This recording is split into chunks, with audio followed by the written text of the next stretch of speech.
Hola a todos, vamos a hablar hoy de infección por VIH.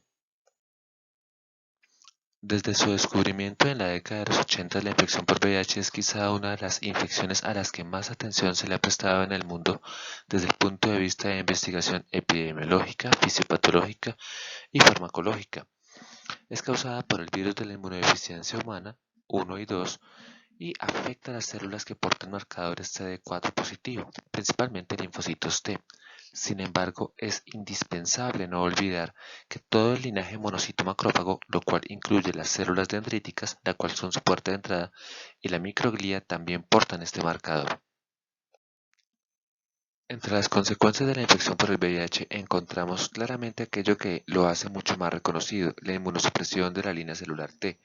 Sin embargo, también hay que reconocer que con el paso del tiempo notamos un incremento del riesgo de las enfermedades cardiovasculares, infarto agudo de miocardio, ataque cerebrovascular, el envejecimiento prematuro. Un hombre de 40 años con VIH tiene un perfil de comorbilidades similar al de un hombre de 60 años sin VIH, y el deterioro neurológico que puede darse tanto por coinfecciones tales como la neurosífilis, pero también por el daño neurológico dado por por la microglía, y adicionalmente porque el VIH tiene una alta capacidad de dañar las neuronas.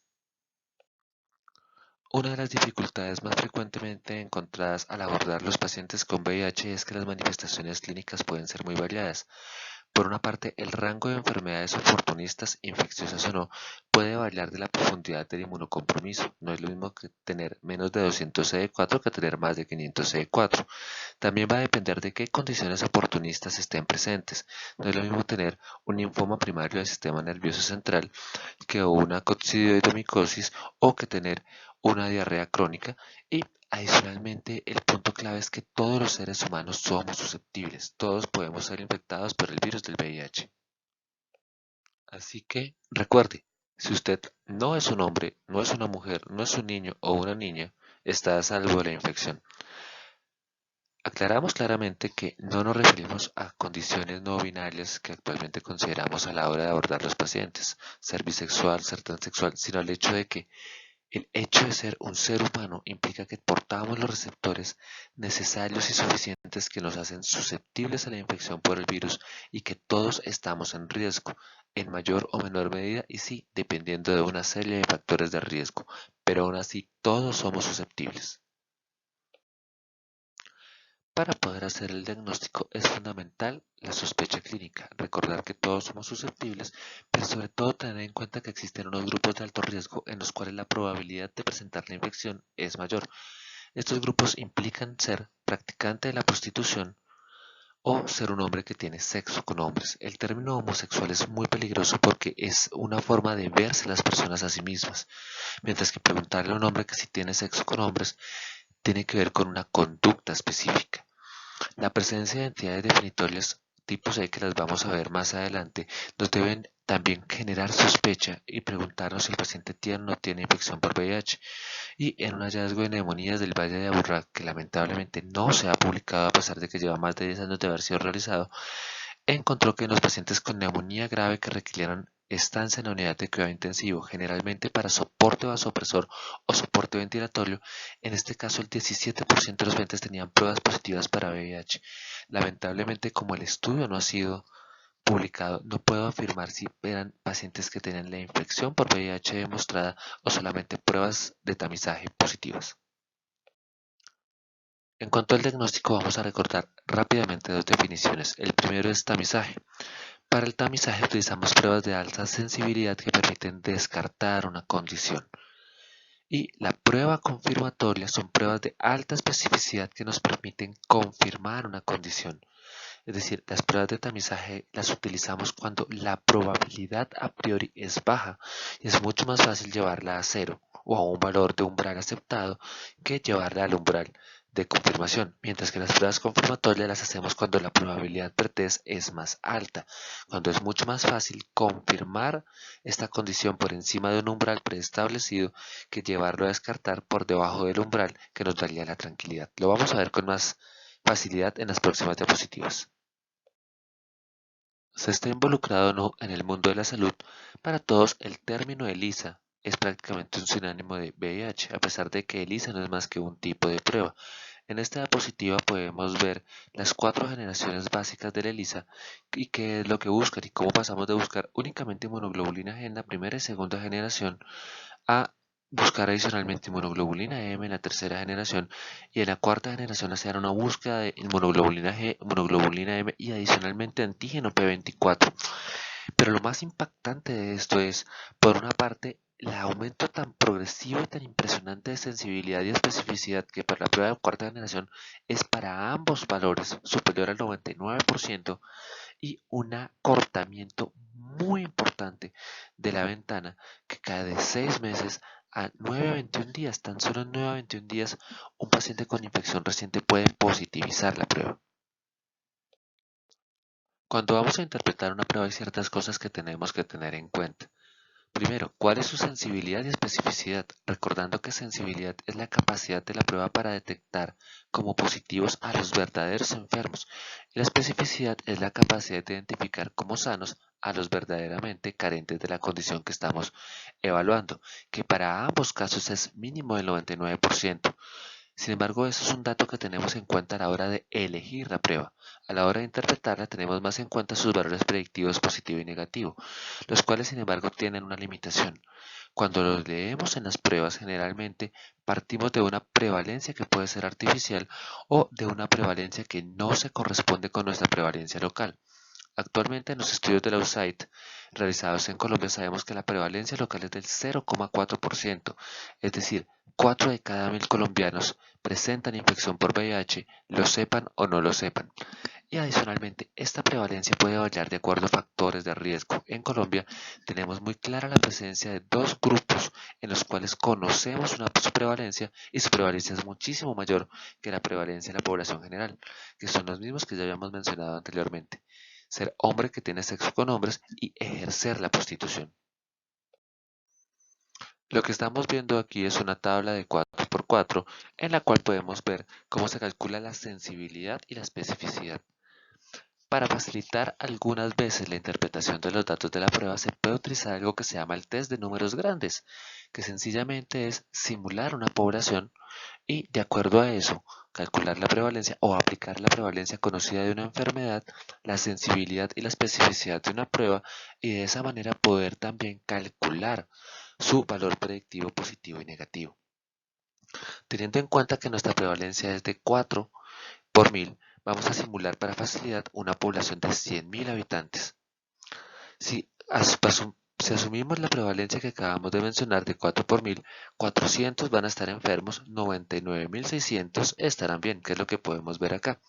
Si asumimos una sensibilidad del 99% y una especificidad del 99%, calculamos de esos 400 enfermos a cuánto les va a dar la prueba positiva, 396, a cuánto les va a dar la prueba negativa, es decir, los falsos negativos, que son 4 de esos 400, y que son realmente 4 de esos 100.000 habitantes ficticios que estamos viendo. Y cuando miramos los pacientes que no tienen una infección, que son 99.600, con una especificidad del 99%, encontramos que verdaderos negativos son 98.604, pero llama poderosamente la atención, así a simple vista, como 996 personas que no tienen una infección aparecen como positivos, es decir, son falsos positivos.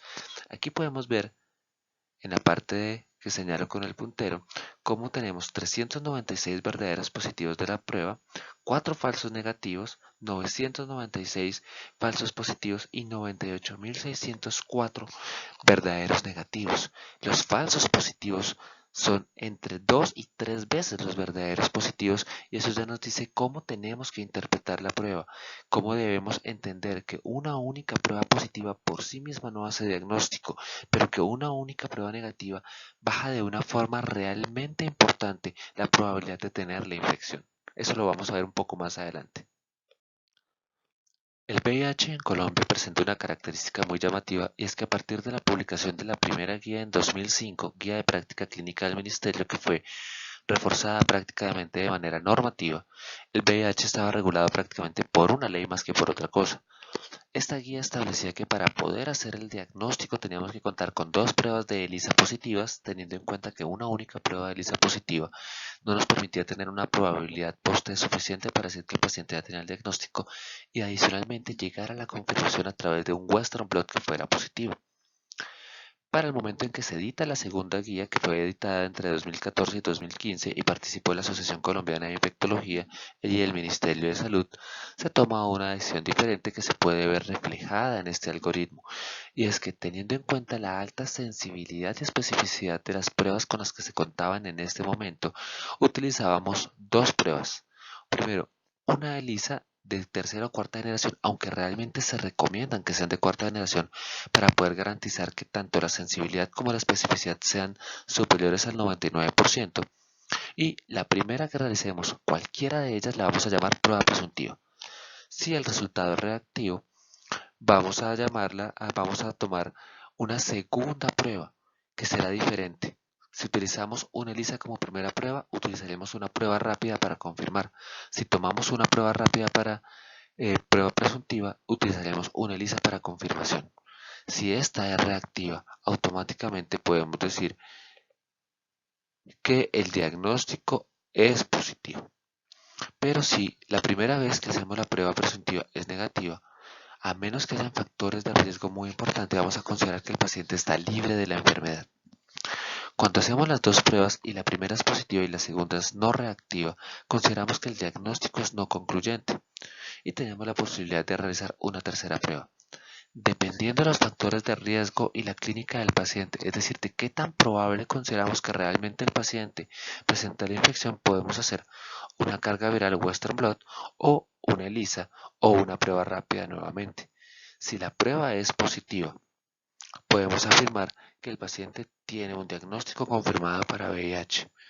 Sin embargo, si la prueba es negativa para VIH, una carga viral indetectable, un Western blot negativo, un ELISA reactivo y una prueba no reactiva, consideramos que el diagnóstico es negativo para VIH.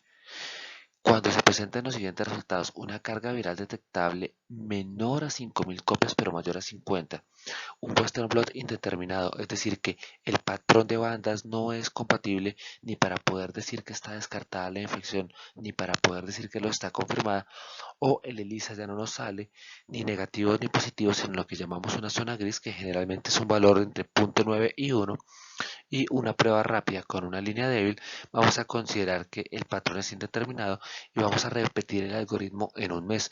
Si ustedes recuerdan lo que vimos de las pruebas de cuarta generación, saben que de 9 a 21 días se positivizan completamente más allá de toda duda y generalmente la probabilidad de positivizarse más allá del día 28 es menor al 1%. Entonces vamos a evaluar si realmente presentan positivización en ese momento. Pero el algoritmo tiene un pequeño reto y es la presencia de la mujer gestante. El embarazo o la gestación mejor es una de las causas de falsos positivos tanto de ELISA como de prueba rápida más frecuente. No está claramente calculada cuánto se afecta la sensibilidad y la especificidad, pero sí sabemos que se incrementa la cantidad de falsos positivos. Por esta razón, hay una variación en el algoritmo para mujer gestante. Y es que cuando las 2 primeras pruebas son positivas, el ELISA y la prueba rápida, se debe hacer siempre una tercera prueba y esta tercera prueba debe ser una carga viral.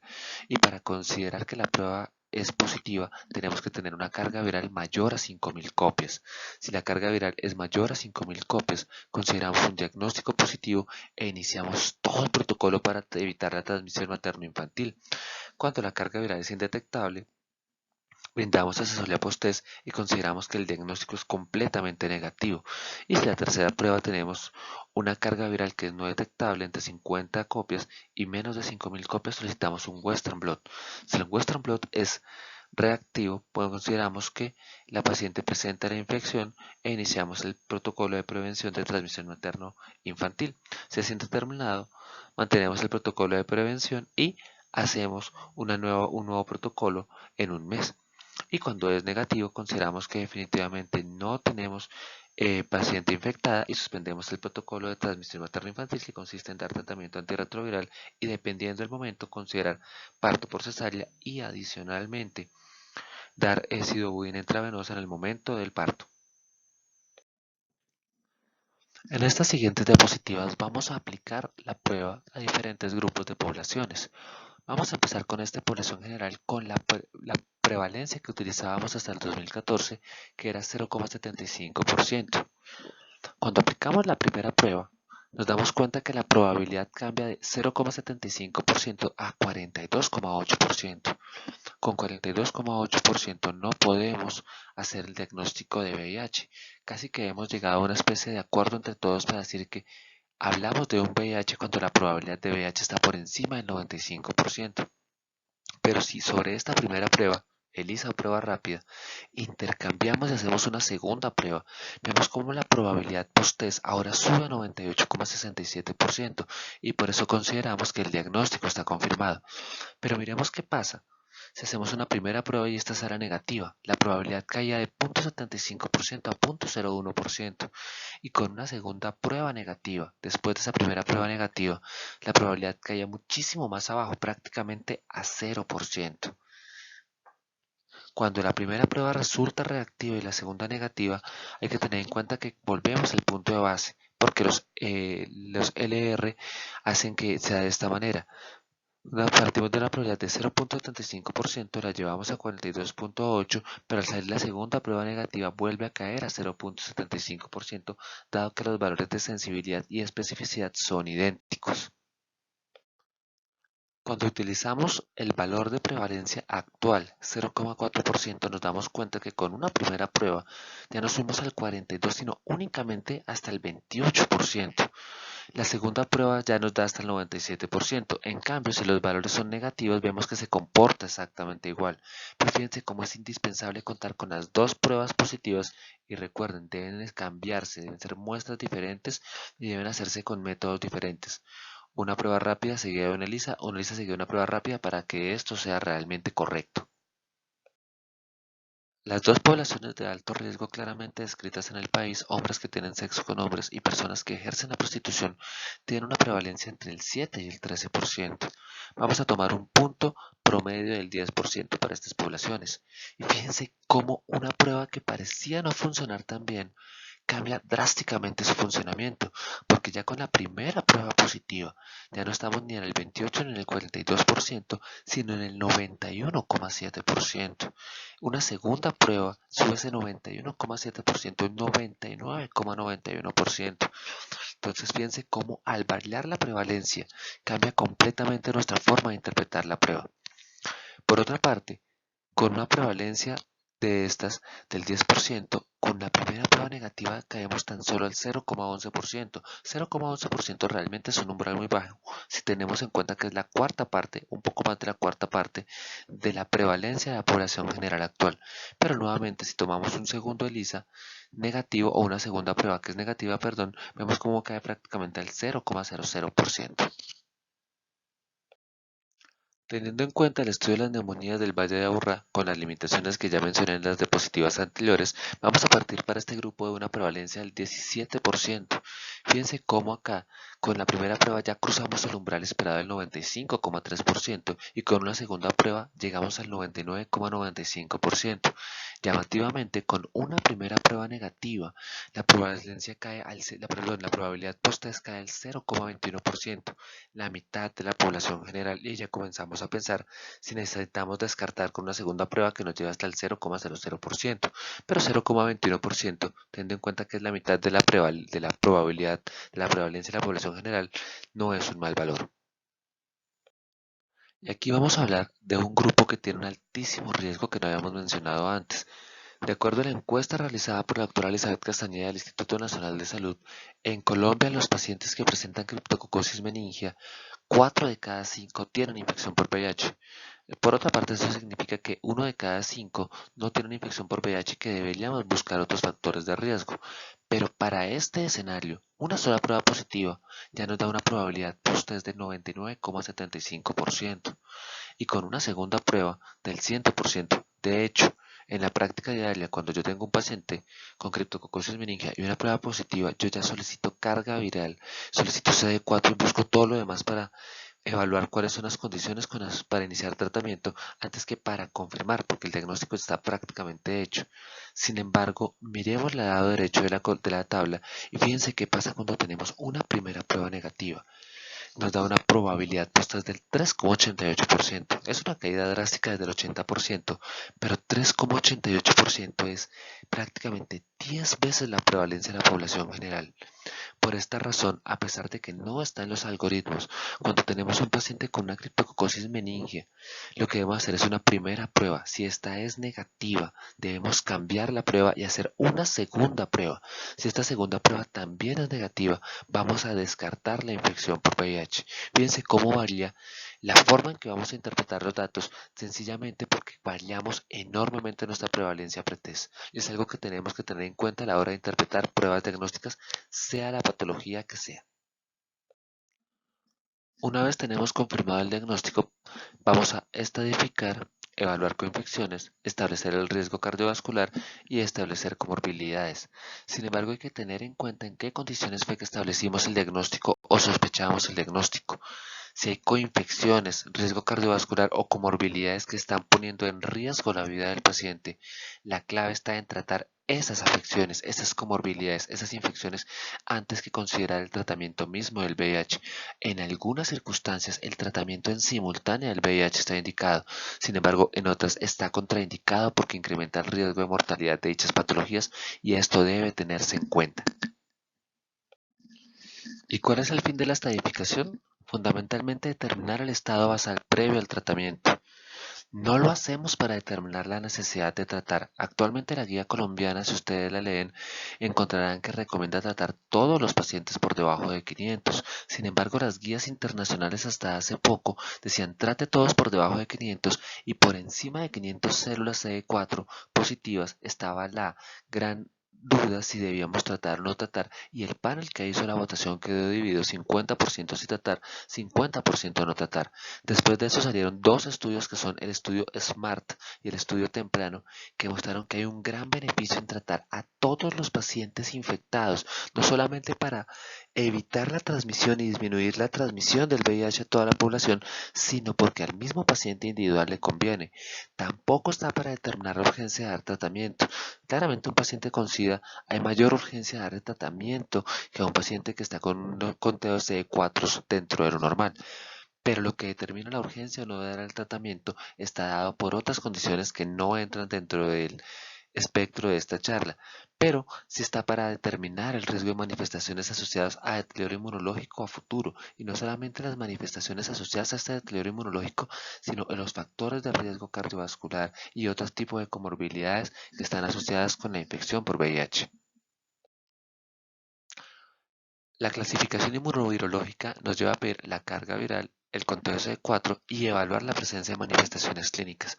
La carga viral no suele ser parte de la estadificación, pero sin embargo hay una metáfora un tanto vieja que se sigue aplicando y es que nos debemos hacer la idea de un tren que marcha hacia un desfiladero donde no hay un puente. La carga viral es la velocidad a la que va el tren. Entre más alta la carga viral, más rápidamente llegará al desfiladero. El conteo de CD4, por otra parte, es la distancia que le falta al tren para llegar a dicho abismo. Entre menos CD4, más cerca está el tren.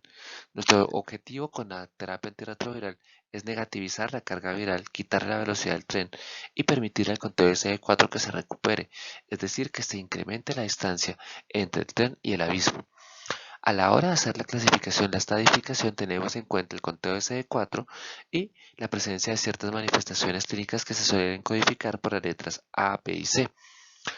La clasificación de los conteos CD4 se hace por números, que es 1 para más de 500, 2 para 200 a 499 y 3 para menos de 199 células. Y hablamos de SIDA cuando un paciente presenta manifestaciones C independientemente del conteo CD4 y adicionalmente cuando presenta menos de 200 células, este A, B o C. Entonces todo lo que está en azul es lo que solemos llamar SIDA. Sin embargo, esta clasificación tenía ciertos problemas porque no hay mucha diferencia entre un A1, un A2, un B1, un B2 y no se veía claramente que tomáramos medidas de prevención o de tratamiento diferenciando estos estadios. Por esta razón, La clasificación del CS del 2008 simplificó el asunto y dijo estadio 1, todo paciente asintomático, y por asintomático vamos a entender pacientes que no tengan manifestaciones SIDA, es decir, patología C, que las veremos más adelante, y que tengan más de 500 CD4. Estadio 2 de 200 a 500 y el estadio 3 que tengan menos de 200 CD4 o que sean sintomáticos independientemente del punto de corte, del conteo de CD4 que tengamos. Ustedes se fijan en el estadio 1 asintomático y más de 500 CD4, estadio 2 asintomático y 200 a 500 CD4 tienen que cumplir ambas condiciones. Para el estadio 3 tienen que cumplir una única condición de las dos, sintomático o menos de 200 CD4. Si cumple ambas condiciones, pues con mayor razón es un estadio 3 o SIDA. En el estadio 4, que otros lo llaman 0, es cuando todavía no tenemos datos para estadificar. Al principio se le solía llamar estadio 0, pero esto generaba la sensación de calma, de tranquilidad, de no pasa nada. Por esa razón también se lo suele llamar estadio 4, para generar la sensación de urgencia. Esto es peor que el SIDA. No saber en dónde estoy puede ser peor que el SIDA, y mi tarea es descubrir cuál es mi estadio, realizar todas las pruebas de estadificación necesarias. No voy a leer la diapositiva, pero esto es lo que son las condiciones clínicas C. Las que vemos en esta diapositiva, primera de dos diapositivas, son las condiciones clínicas infecciosas que deben hacer sospechar que el paciente tiene una infección por VIH, y si tiene una infección por VIH, la presencia de estas condiciones clínicas implica un diagnóstico de SIDA independientemente del conteo de CD4. Y en esta segunda diapositiva apreciamos las condiciones oncológicas, sarcoma de Kaposi, todos los linfomas no Hodgkin y el carcinoma de cervix de uterino invasivo, y las que son asociadas a daño progresivo y prolongado por el VIH, como son la encefalopatía asociada al VIH, antes conocido como complejo de demencia VIH, y el síndrome de caquencia progresiva por VIH, también conocido como síndrome de desgaste por el VIH. Hay que tener en cuenta que el VIH incrementa prácticamente todos los riesgos de presentar enfermedad oncológica, aunque estos tres mencionados son los únicos considerados definitorios. En el VIH podemos apreciar tres fases de la infección. Una infección aguda, que no entra dentro de la clasificación, que puede no presentar manifestaciones clínicas. Una infección crónica por el VIH, que comprende los estadios 1 y 2. Y finalmente el estadio 3 o SIDA, que también se lo suele llamar fase final o terminal. La infección aguda puede ser completamente asintomática, pero también puede manifestarse como lo que actualmente conocemos como el síndrome retroviral agudo. Durante la infección aguda vemos una rápida elevación de la carga viral con una pérdida rápida y masiva de los linfocitos T CD4, hasta que en algún momento el sistema inmunológico logra montar una estrategia de defensa, logra montar anticuerpos neutralizantes, logra contener la carga viral y logra recuperar parcialmente el conteo de CD4. Ese punto en el cual queda la carga viral después de lograr el equilibrio se lo suele llamar como punto de equilibrio o set point. Entre más alto es este punto de equilibrio, entre más alta es la carga viral, se correlaciona con una mayor velocidad de deterioro inmunológico.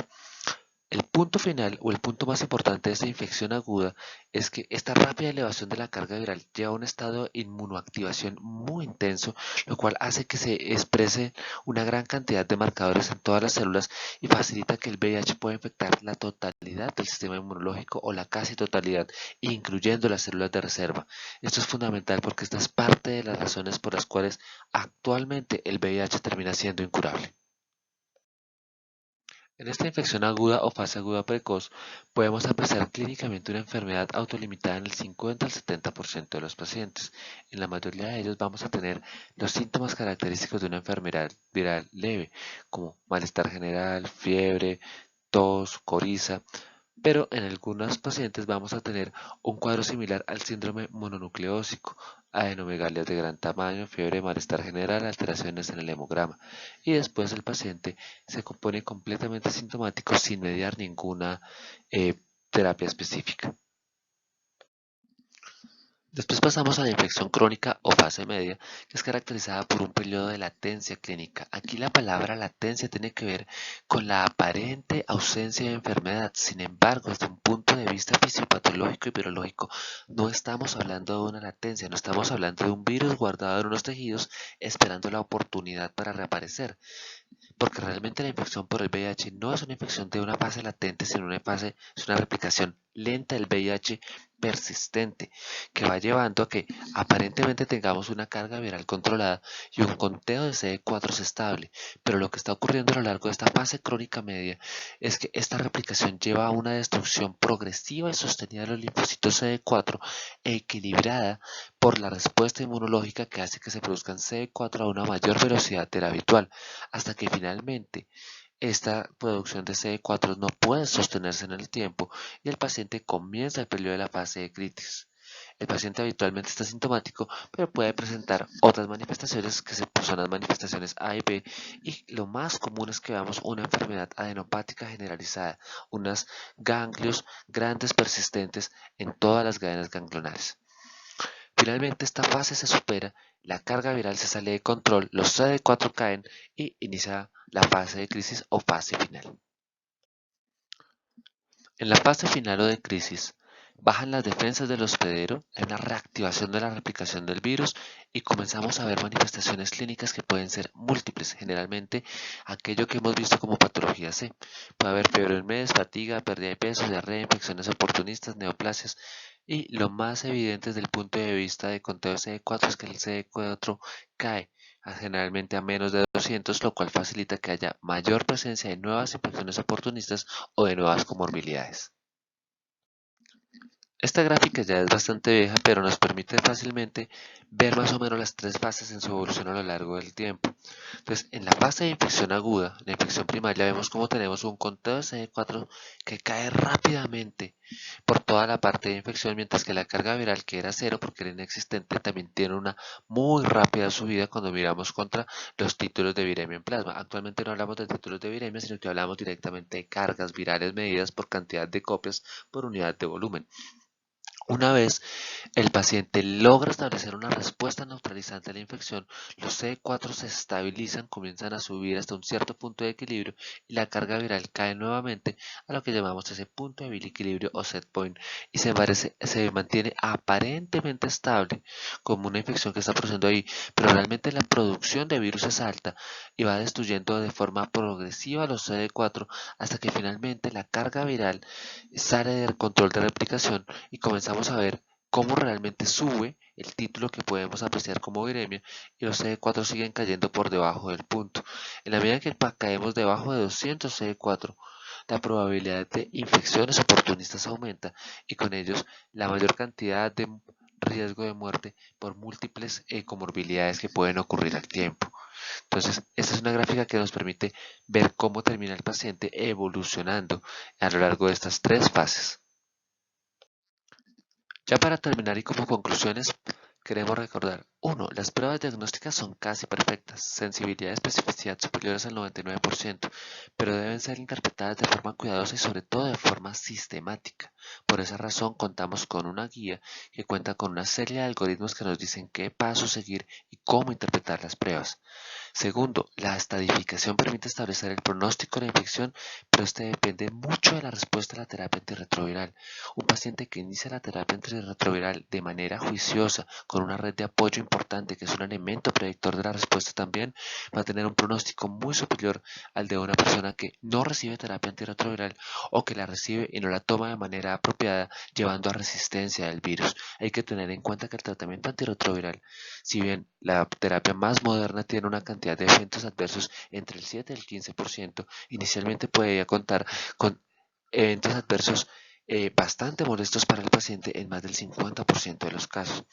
Y por último, el conocimiento de las fases permite interpretar las pruebas clínicas y tomar decisiones enfocadas en el bienestar del paciente.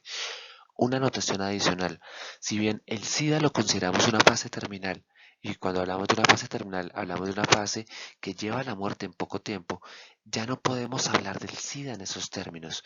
Pacientes que inician terapia con menos de 200 CD4 o con enfermedades oportunistas importantes, si reciben el tratamiento, tienen la posibilidad de lograr incrementar su número de CD4 por encima no solamente de 200, sino de 500. Claro está, Todo depende de la reserva funcional que le queda al paciente y del compromiso del paciente y del sistema de salud y de todos los grupos de tratantes que estemos con él para que esto pueda ser posible. El SIDA no es ni tiene por qué seguir siendo una condena a muerte y eso depende muchísimo de toda la sociedad en su conjunto. A todos ustedes, muchísimas gracias por escuchar esta charla.